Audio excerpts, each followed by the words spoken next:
Assalamualaikum warahmatullahi wabarakatuh. Alhamdulillahi rabbil alamin.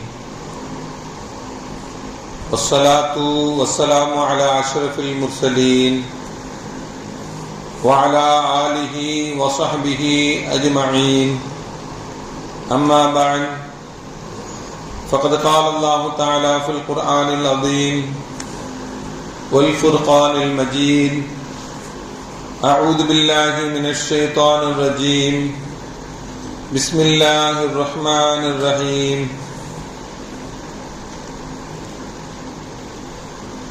وأنفقوا مما رزقناكم رب اشرح لي صدري ويسر لي أمري وَاحْلُلْ عُقْدَةً مِّن لِّسَانِي يَفْقَهُوا قَوْلِي اللهم صل على سيدنا محمد اللهم صل عليه وسلم.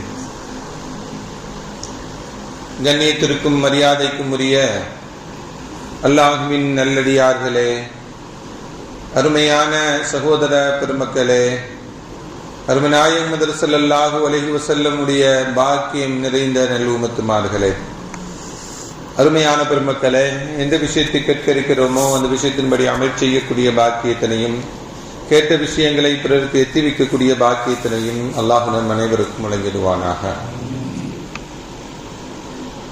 நம்முடைய வாழ்நாட்களை அல்லாஹ் ஆரோக்கியமான வாழ்நாட்களாக ஆக்கி தருவானாக.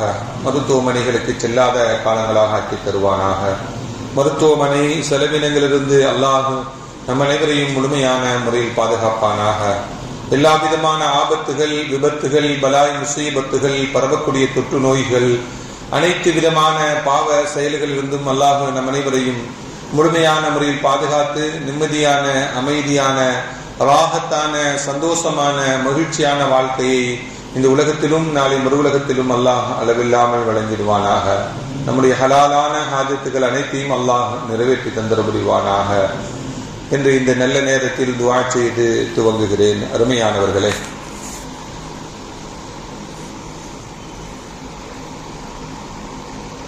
இந்த உலகத்தில் வாழக்கூடிய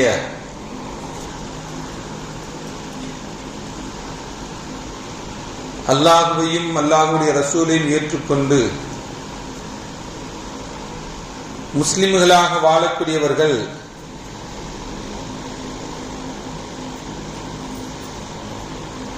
சுய சிந்தனையுடனும் சுயமாக சிந்திக்கக்கூடிய சிந்தனையுடன் சுருங்கிவிடாமல் பொதுநல சிந்தனையுடனே வாழ வேண்டும் என்று நமக்கு மார்க்கம் சொல்லி காட்டுகிறது. விளக்கமாக சொல்ல வேண்டும் என்றால், தனக்காக வேண்டி மட்டுமே வாழ்வதல்லாமல் பிறருக்காக வேண்டியும் நாம் வாழ வேண்டும் என்றுதான் மார்க்கம் நமக்கு சொல்லித் தருகிறது. பிறருக்கு கொடுப்பதன் மூலமாக தான் நமக்கு மகிழ்ச்சி. நீ பிறருக்கு கொடுத்தால் இறைவன் உனக்கு கொடுப்பான் என்ற நியதியில் நம்முடைய முன்னோர்கள் எல்லாம் பெரும் பெரும் அறங்களை இந்த உம்மாவிற்கு விட்டு சென்றிருக்கிறார்கள். மார்க்கம் அரண் என்று சொல்லக்கூடியது ஜோப்பிலிருந்து எடுத்துக் கொடுக்கக்கூடிய பணத்துக்கு மட்டும் அரண் என்று மார்க்கம் சொல்லவில்லை. பணத்திற்கு மட்டும் உதவி ஈகை என்று சொல்ல முடியாது. ஒருவருக்கு தண்ணீர் தேவைப்படுகிறது, அவருக்கு தண்ணீர் கொடுக்கிறோம், அதுவும் அரண் தான். ஒருவர் கண்ணீர் வடிக்கிறார், அவருடைய கண்ணீரை துடைக்கிறோம், அதுவும் அரண் தான். ஒரு ஆள் வாகனத்தில் ஏற முடியல, கை பிடித்து ஏற்றி விடுகிறோம், அதுவும் அரண் தான். ஒரு சக முஸ்லிமை பார்த்து, சகோதரனை பார்த்து புன்முறுவலுடன் பார்க்கிறோம், சிரிக்கிறோம், அதுவும் அரண் தான். உன்னுடைய மனைவிக்கு ஒரு கவலம் உணவை ஊட்டி விடுவதும் அரண் தான் என்று நபிகள் நாயகம் ஹதரத் ஸல்லல்லாஹு அலைஹி வஸல்லம் அவர்கள் அரண் சம்பந்தமாக பிறருக்கு ஈகையுடன் நடந்து கொள்வது சம்பந்தமாக நபிகள் நாயகம் ஸல்லல்லாஹு அலைஹி வஸல்லம் நமக்கு இதையெல்லாம் சுட்டிக்காட்டுகிறார்கள்.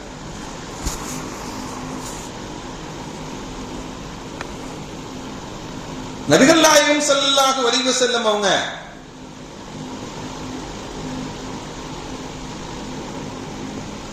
கேட்பாங்க, தன்னுடைய தோழர்களிடம் கேட்பாங்க,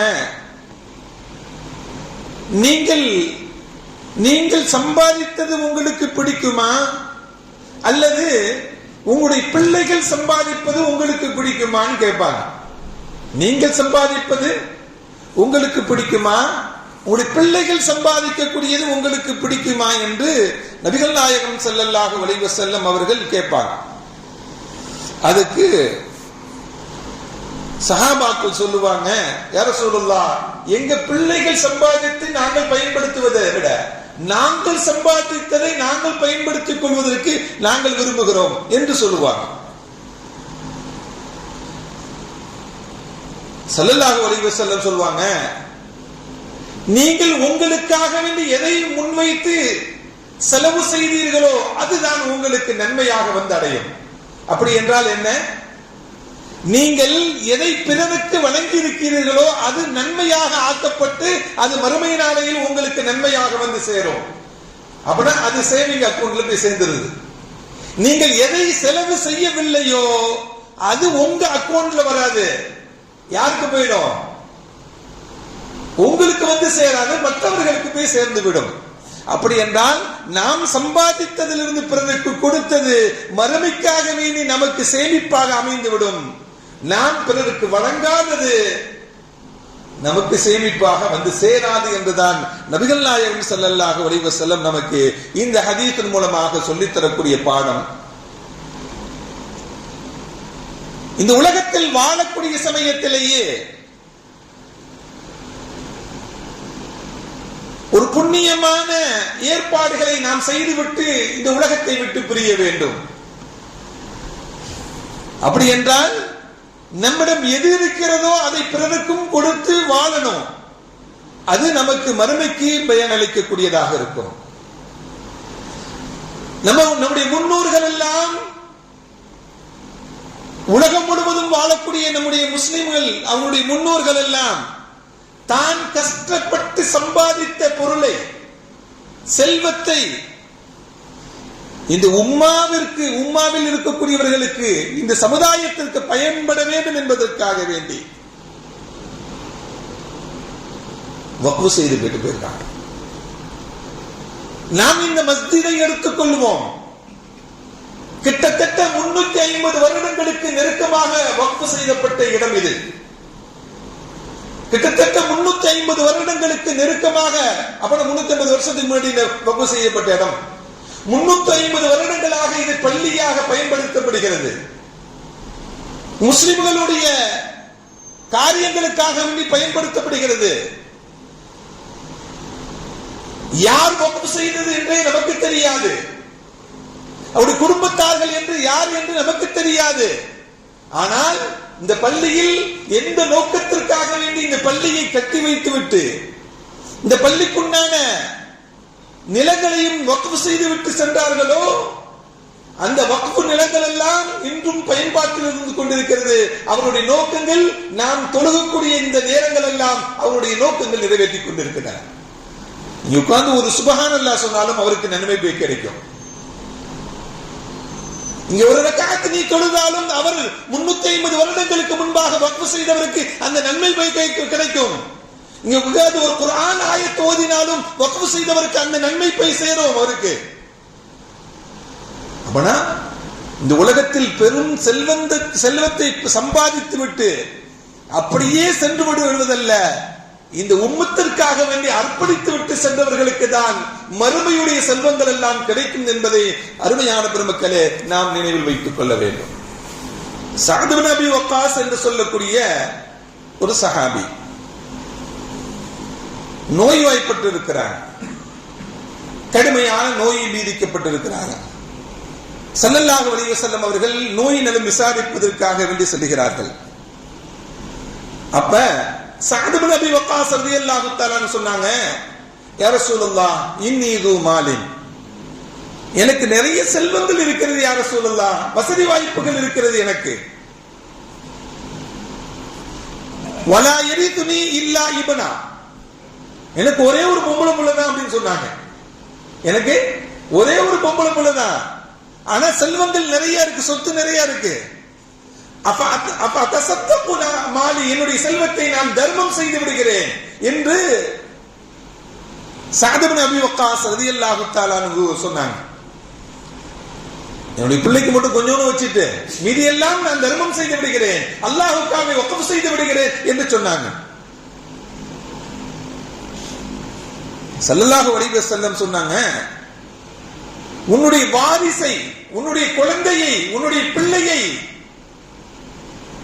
தன்னிலை உள்ளவராக விட்டு விட்டு செல்லுங்கள். பிறனிடம் கையேந்தி நிற்பதை விட தன்னிறைவாக இருப்பதுதான் மிகச்சிறந்தது என்று நபிகள் நாயகம் ஸல்லல்லாஹு அலைஹி வஸல்லம் சொல்லிவிட்டு சஅத் இப்னு அபீ வக்காஸுக்கு முழுமையாக அர்ப்பணிக்க வேண்டாம்.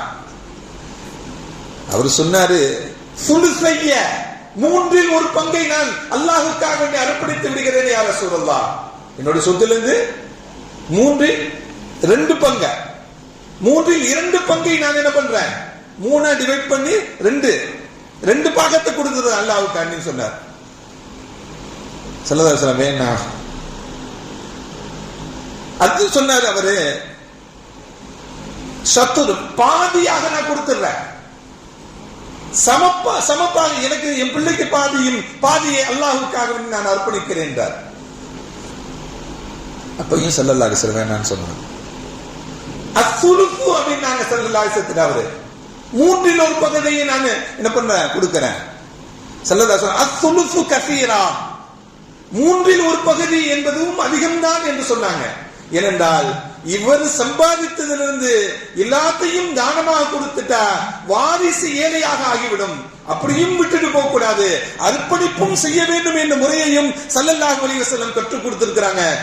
அதை ஏற்றுக்கொண்டாங்க ஸல்லல்லாஹு அலைஹி வஸல்லம், மூன்றில் ஒரு பகுதியை அல்லாஹ்வுக்காக விட்டு விட்டு செல்கிறேன் என்பதை.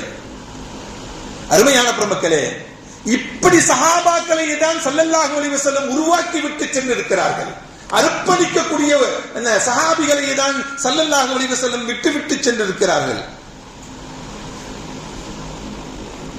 தனக்கு பிறகு தன்னுடைய சம்பாத்தியத்திலிருந்து மூன்றில் ஒரு பகுதியை இந்த உம்மாவிற்கு கொடுக்க வேண்டும், இந்த உம்மத்து பயன்படுத்த வேண்டும்.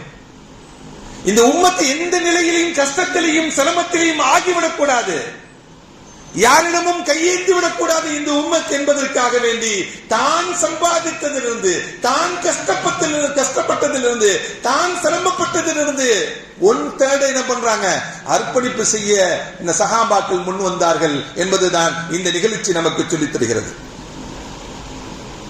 வரலாற்றில் நிறைய தகவல்களை சொல்ல முடியும். மஸ்ஜிதுல் கிப்லத்தைன் இருக்குல்ல, மதீனாவுக்கு போனவங்களுக்கு தெரியும், 2 கிப்லா மஸ்ஜித், அதற்கு சற்று பக்கமாக உள்ள ஒரு இடம் ரூமான் அப்படிங்கிற இடம்.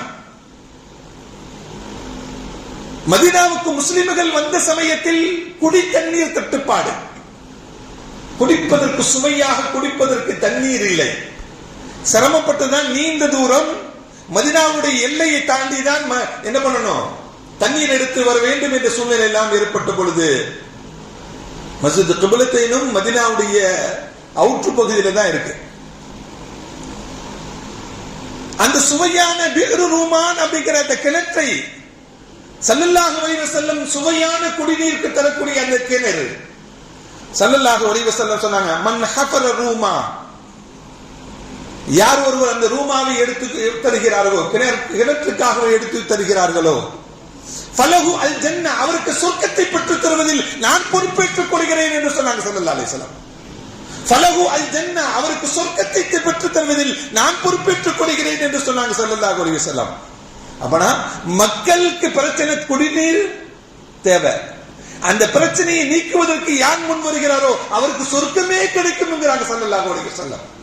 அவருக்கு சொர்க்கமே கிடைக்கும் என்கிறாங்க. அருமையானவர்களே, பிறருடைய தேவை அறிந்து அதை நிறைவு செய்வதன் மூலமாக நீ சொர்க்கத்தை பெற்றுக் கொள்ள முடியும் என்பதுதான் ஸல்லல்லாஹு அலைஹி வஸல்லம் சொல்லித் தரக்கூடிய இந்த நிகழ்வு சொல்லித் தரக்கூடிய பாடமும் படிப்பினையும். அருமையான பெருமக்களே, உஸ்மான் ரலியல்லாஹு தஆலா அவர்கள் எழுந்திருத்து சொன்னாங்க, யா ரசூலுல்லாஹ், நான் அதை பெற்றுத் தருகிறேன். யா ரசூலுல்லாஹ், அந்த ரூமானை நான் பெற்றுத் தருகிறேன். அந்த ரூமான் யாருக்கு சொந்தமானது? வேறு ரூமான் என்பது கேட்கப்பட்ட பொழுது அவர் யூதருக்கு சொந்தமானது என்று சொல்லப்பட்டது. அந்த யூதர்கிட்ட போய் பேசுறாங்க, விலை பேசுகிறார்கள். ஹஜ்ரத் உஸ்மான் ரலியல்லாஹு தஆலா அவங்க விலை பேசக்கூடிய சமயத்தில் நாமெல்லாம் வியாபாரத்தில் நல்ல பேசுவோம், தொழில நல்ல பேசுவோம், நாம் வளருவதற்காக வேண்டி. ஆனால் இந்த உம்மத்திற்கு அது கிடைக்க வேண்டும் என்பதற்காக வேண்டி விலை பேசுகிறார்கள் உஸ்மான். அதன் மூலமாக எனக்கு சொர்க்கம் கிடைக்க வேண்டும் என்பதற்காக வேண்டி விலை பேசுகிறார்கள் ஹஜ்ரத் உஸ்மான் ரலியல்லாஹு தஆலா அவங்க. அந்த யூதர்ட்ட போய் பேசி, யூதர்ட்ட எனக்கு கிணத்துல பாதியை கொடுத்துருங்க அப்படின்னு விலை பேசுறாங்க.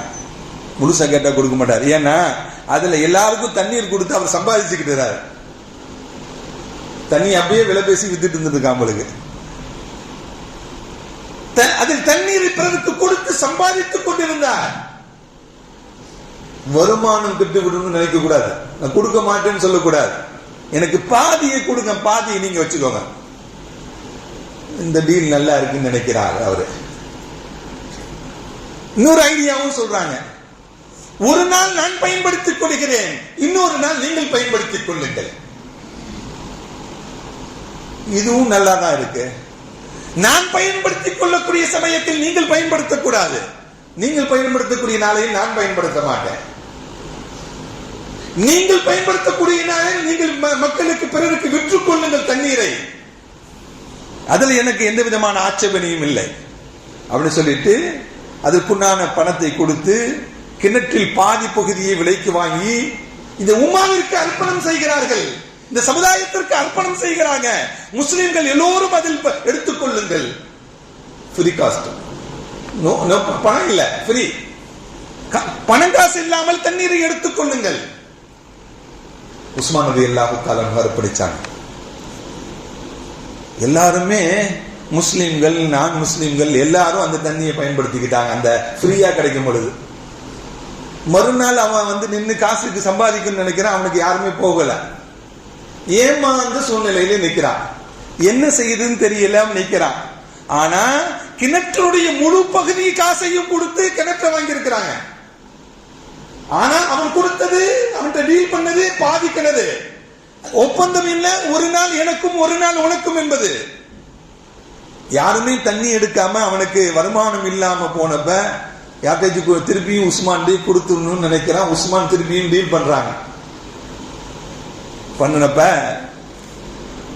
எனக்கு முழுசா கொடுத்துரு, முழு பணத்தையும் கொடுத்துட்டேன், நான் திரும்பவும் பாதி கிணறுக்கு நான் காசையும் தந்துடுறேன் அப்படின்னு சொல்லி காசை கொடுத்து திரும்பவும் பாதி கிணத்தை விலைக்கு வாங்கி முழுமையாக முஸ்லிம்களுக்காக வேண்டி, முஸ்லிம்கள் மட்டும் பயன்படவில்லை, முஸ்லிம் அல்லாதவர்கள் தான் பயன்படுத்திக் கொண்டார்கள். அதில் அருமையான பெருமக்களே, இந்த உம்மத்து பயன்பட வேண்டும் என்பதற்காக வேண்டி தன்னில் உள்ளதை எல்லாம் அர்ப்பணம் செய்தவர்கள் சஹாபா பெருமக்கள். அப்படிப்பட்ட சஹாபாக்களை தான் ஸல்லல்லாஹு அலைஹி வஸல்லம் உருவாக்கி விட்டு சென்றார்கள்.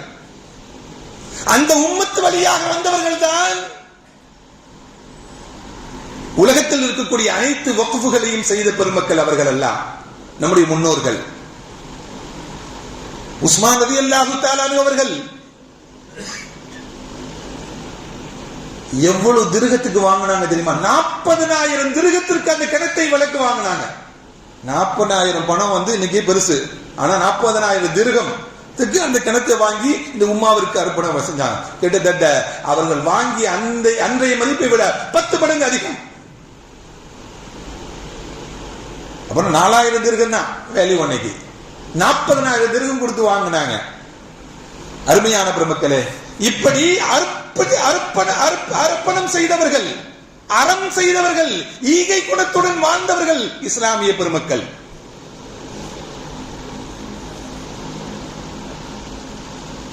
நபிகள் நாயகம் ஸல்லல்லாஹு அலைஹி வஸல்லம் அவர்களும் இந்த உலகத்திற்கு வக்ஃப் செய்து விட்டு சென்றிருக்கிறாங்க.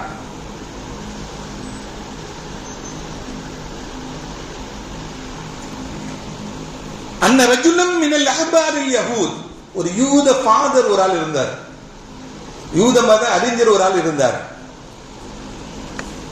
அவருக்கு பேரு யுகாலு லஹு முஹைரிக், அவருக்கு பேரு முஹைரிக் அப்படிங்கிற பெயர் கொண்டவர். அவர் ஸல்லல்லாஹு அலைஹி வஸல்லம் அவர்களுடன் கொஞ்சம் நெருக்கமாக இருந்தார். அவருக்கு மார்க்கம் பிடிக்கும். அவருக்கு ஒரு கட்டத்தில் இஸ்லாத்தை ஏற்றுக்கொண்டதாகவும் சொல்லப்படுகிறது, இஸ்லாத்தை ஏற்றுக்கொள்ளவில்லை என்றும் சொல்லப்படுகிறது. அவர் ஸல்லல்லாஹு அலைஹி வஸல்லம் அவர்கள்ட்ட கலிமா சொன்ன தகவலும் சில பேர் சொல்றாங்க, சொல்லவில்லை அப்படிங்கிற தகவல்களும் இருக்கிறது. அவர் ஸல்லல்லாஹு அலைஹி வஸல்லம் அவர்களுக்கு மிக நெருக்கமாக வந்து இஸ்லாத்துக்கு வந்தாலும் வராவிட்டாலும் அந்த குறுகிய காலத்திலே ஒரு யுத்தம் நடைபெறுகிறது. எல்லாத்துக்கும் அறிமுகமான யுத்தம் தான் உஹது யுத்தம். அந்த உஹது யுத்தத்தில் யூத மதத்தினுடைய பெரும் மத போதகரான முஹைரிக் யுத்தத்தில் இஸ்லாமியர்கள் தரப்புல கலந்துக்கிறார். அவரு யுத்தத்திற்கு போறதுக்கு முன்பாக தன்னுடைய குடும்பத்தார்களை எல்லாம் அழைத்து, நான் அல்லாஹ்வுக்காக வேண்டி போராட போகிறேன், நான் உஹதில் கலந்து கொள்ள போகிறேன், நான் உஹதுக்கு போனா நான் திரும்பி வரமாட்டேன், நான் வருவதாக எனக்கு தெரியவில்லை, நான் ஷஹீதாக்கப்பட்டு விடுவேன். யூத மத போதகர். அதனால் எனக்கு செல்வம் நிறைய இருக்கிறது, நிறைய தோட்டம் துறவுகள் எனக்கு நிறைய இருக்கிறது, நான் மரணித்து விட்டால் என்னுடைய செல்வங்களிலிருந்து என்னுடைய சொத்துக்களிலிருந்து இந்த சொத்துக்களை எல்லாம் முஹம்மதுக்கு கொடுத்து விட வேண்டும் என்று சொன்னார். முஹம்மதுக்கு கொடுத்து விட வேண்டும் என்று சொன்னார். உஹதில் கலந்து கொண்டார். உஹதில் கலந்து கொண்ட அவர் ஷஹீதாக்கப்படுகிறார். முஸ்லிம் அணியில் இருந்து அவர் ஷஹீதாக்கப்படுகிறார், இறந்து போறார். இறந்து போன பிறகு அவர் வசியத் செஞ்சுட்டு போயிருக்கிறார்ல குடும்பத்தாட்ட. நம்மள மாதிரி ஏமாத்துற ஆட்கள்லாம் இல்ல. வாய்மொழி உத்தரவுலாம் இன்னைக்கு கணக்கிலே எடுக்கப்படும். சில வசியத்தை என்ன பண்ணுவாங்க, வாய்மொழி உத்தரவாக தான் சொல்லிட்டு போவாங்க பெரியவங்க. அது இஸ்லாத்தில் இருக்கு, அது வக்ஃபுலையும் இருக்கிறது. அந்த சட்டத்தை எல்லாம் இன்னைக்கு மாட்டிக்கிட்டாங்க. வசியத் செய்து விட்டு சென்றார். அவர் குடும்பத்தார்கள் அவர் சொன்ன என்னென்ன தோட்டங்களை சொன்னாரோ அத்தனை தோட்டங்களையும் முஹம்மது ஸல்லல்லாஹு அலைஹி வஸல்லம் அவங்கள்ட்ட வந்து கொடுத்தாங்க. எவ்வளவு தெரியுமா? மதீனாவுடைய பெரும் தோட்டங்களில் 7 தோட்டங்கள் ரசூலுல்லாஹ்க்கு வருது அந்த சொத்திலிருந்து பங்கு. 7 தோட்டங்கள். மதீனாவில் ஒரு தோட்டம் வைத்தவரே பெரிய பணக்காரர். 7 தோட்டங்களை அவர் ரசூலுல்லாஹி ஸல்லல்லாஹு அலைஹி வஸல்லம் அவர்களுக்கு எழுதி வைத்து விட்டு செல்கிறார். 7 தோட்டமும் வருது ரசூலுல்லாஹ்க்கு. ரசூலுல்லாஹ் வந்த உடனே அதை அத்தையும் உம்மாவிற்கு வக்ஃப் செய்தறாங்க. 7 தோட்டத்தையும் இந்த உம்மத்திற்காக வேண்டி ஸல்லல்லாஹு அலைஹி வஸல்லம் வக்ஃப் செய்தாங்க அப்படிங்கிற ஹதீஸ்ல நாம காண முடிகிறது. ரசூலுல்லாஹ் செய்த வக்ஃபுகளில் அதுவும் ஒரு வக்ஃப். இப்படி நம்முடைய முன்னோர்கள் இந்த உம்மத்திற்கு பயன்பட வேண்டும் என்பதற்காக வேண்டி தான் வாழ்ந்த போதே இந்த உம்மத்து கஷ்டப்பட்டு விடக்கூடாது என்பதற்காக வேண்டி அர்ப்பணம் செய்யப்பட்டதுதான் வக்ஃபுகள். இன்னைக்கு ஏராளமான வக்ஃபுகள், எண்ணிலடங்காத வக்ஃபுகளை பார்த்து இவர்களுக்கு கண்ணு உறுத்துகிறது. புது சட்டங்களை கொண்டு வந்து அதை சீர்குலைக்க வேண்டும் என்று நினைக்கிறாங்க. கிட்டத்தட்ட 40 கோடிகளுக்கும் நெருக்கமாக முஸ்லிம்கள் இந்திய திருநாட்டில் வாழக்கூடியவர்கள். அவர்களுக்காக வேண்டி அர்ப்பணிக்கப்பட்ட இந்த உம்மத்திற்காக வேண்டி அர்ப்பணிக்கப்பட்ட சொத்தை 288 பேர் சேர்ந்து கபலீகரம் செய்யறதுக்கு முடிவு பண்ணிட்டாங்க. எத்தனை பேர் ஆதரவு ஓட்டு போட்டது? 288 பேர். 40 கோடி முஸ்லிம்களுடைய சொத்தை 288 பேர் சேர்ந்து முடிவு பண்ண 40 கோடி பேருடைய சொத்தும் வீணா போயிடும். நாட்டுடைய சட்டம்.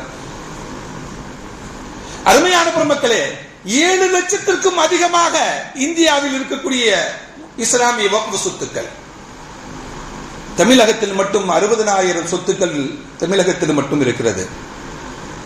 இதையெல்லாம் அருமையானவர்களை, இதை விட அவங்க கோயிலுக்கு நிறைய இருக்கு. நம்ம கணக்கு எடுத்து வச்சிருக்கிறதுனால அவங்கள கண்ணு உறுத்துது. அவங்கள்ட்ட கால்குலேஷன் இல்லை. கபில் சிபல் சொல்றார், பெரிய வழக்கறிஞர், அவர் பார்லிமெண்ட்ல சொல்றார், தமிழ்நாடு, கேரளா, ஆந்திராவில் இருக்கக்கூடிய இந்துக்களுடைய கோயில் சொத்து இந்த இந்தியா முழுவதும் இருக்கக்கூடிய வக்ஃப் சொத்தை விட அதிகம் அப்படிங்கிறார். ஒரு சில புள்ளி விவரங்களுடன் சொல்றார். அருமையான பெருமக்களே, நாம புள்ளி விவரத்துடன் எங்கெங்க எவ்வளவு சொத்து இருக்கு என்ற கணக்குடன் இருப்பதனால இதை கபலீகரம் செய்ய வேண்டும் என்று RSS முடிவு செஞ்சிருச்சு. RSS அஜெண்டாவை நிலைநிறுத்தக்கூடிய செயல் திட்டம் முடிவிக்கக்கூடியவங்க தான் இவங்க அரசாங்கம், ஒன்றிய அரசு. இன்னைக்கு அதில் அந்த செயல் திட்டத்தில் உள்ளதுதான் பாபர் மசூதியை இடித்து ராமர் கோவில் கட்டப்பட்டது. காஷ்மீர்ல ஸ்பெஷல் ஆக்ட் அதை நீக்கியதும் அதனுடைய செயல் திட்டத்தில் உள்ளதுதான். இன்னைக்கு வக்ஃப கபலீகரம் செய்யக்கூடிய நியூ ஆக்ட் வந்திருக்குல்ல, நியூ அமெண்ட்மெண்ட், அதுவும் அதில் உள்ளதுதான். அடுத்து அவங்களுக்கு நிறைய அஜெண்டாக்கள் இருக்கு. முஸ்லிம்கள் விஷயத்திலேயே காமன் சிவில் கோடு இருக்கு. அடுத்து அதுக்கு வருவான் பாருங்க, காமன் சிவில் கொண்டு வருவான் அடுத்து. அருமையான பெருமக்களே, இந்த சட்டத்தை பார்லிமெண்ட்ல நிறைவேற்றக்கூடிய சமயத்தில் இந்த துறை சார்ந்த சிறுபான்மை நல அமைச்சர் சொல்லுகிறார், நாங்கள் இந்த சட்டத்தை கொண்டு வருவதனுடைய நோக்கம் என்ன தெரியுமா? முஸ்லிம்களுடைய முன்னேற்றத்திற்காக வேண்டி வக்ஃபுகள் சரியாக பயன்படுத்தினால், முஸ்லிம்களுடைய முன்னேற்றத்துக்கு வக்ஃபுகளை சரியாக படுத்தினால் முஸ்லிம் ஏழைகள் முன்னேற்றம் ஏற்படும், அவர்களுக்கு அவருடைய வாழ்வாதாரத்தில் முன்னேற்றம் ஏற்படும். அதற்கு தான் நியூ அமெண்ட்மெண்ட் கொண்டு வரும், சட்ட திருத்தத்தை கொண்டு வரும் அப்படின்னு சொல்றான். இவன் எப்படி ஆளு அப்படின்னு சொல்லி நமக்கு தெரியும். இவங்க எப்படி நடந்து கொண்டு இருக்கிறார்கள் நமக்கு தெரியும். முத்தலாக்கு சட்டத்தின் போதும் இதை தான் சொன்னாங்க. முத்தலாக்கு சட்டத்தை கொண்டு வந்தார்கள் அல்லவா? நாங்கள் இந்த முத்தலாக்கு சட்டத்தை கொண்டு வந்ததற்கு காரணம் என்ன தெரியுமா? முஸ்லிம் பெண்கள் அவர்களை காக்க வேண்டும், அவர்களுடைய பிரச்சனையை நாங்கள் தீர்க்க வேண்டும் என்பதற்காக வேண்டியதான் இந்த சட்டத்தை கொண்டு வரேன்னு சொன்னாங்க. இவனுக்கு என்ன முஸ்லிம்கள் மேல அக்கறை? எங்கு வந்தது? என்னைக்கு வந்தது? எப்ப வந்தது? எந்த காலகட்டத்திலையும் வரவில்லையே. முஸ்லிம்களுடைய ஏழை முஸ்லிம்களுடைய முன்னேற்றத்திற்காக வேண்டி நாங்கள் இந்த சட்டம் கொண்டு வரோம்னு சொல்றாங்க. 2019 இருந்து 2025 வரையும் ஆட்சியில் இருக்கக்கூடிய இந்த குறிப்பிட்ட வருடத்தில் ஒரு முஸ்லிம் அமைச்சர் கூட கிடையாது. ஒரு முஸ்லிம் அமைச்சர்கள் கூட கிடையாது. இவங்க ஒன்றிய அரசுல இருந்து ஒரு முஸ்லிம் மினிஸ்டர் கிடையாது. எத்தனை மாட்டுக்கறியினால், மாட்டுக்கறி கும்பலினால் எத்தனை முஸ்லிம்கள் உயிரை தியாகம் செய்திருக்கிறார்கள். அப்பெல்லாம் முஸ்லிம்கள் நலன் அக்கறை எங்க போச்சு இந்த அரசாங்கத்துக்கு? இப்படி சொல்லக்கூடியவர்களுக்கு எங்க போயிட்டாங்க? ஜெய் ஸ்ரீராம் என்று கோஷம் எழுப்பாதவர்கள் எத்தனை முஸ்லிம்கள் பாதிக்கப்பட்டு துன்புறுத்தப்பட்டு கொலை செய்யப்பட்டவர்கள் எத்தனை பேர்கள்? ஏன் அப்ப முஸ்லிம்கள் மீது நலன் வரல? யூபி பாபா இருக்கிறார், புல்டோசர் பாபா, எத்தனை வீடுகளை தரைமட்டமாக்கினான். அப்ப ஏன் முஸ்லிம்கள் இறக்கம் வரல?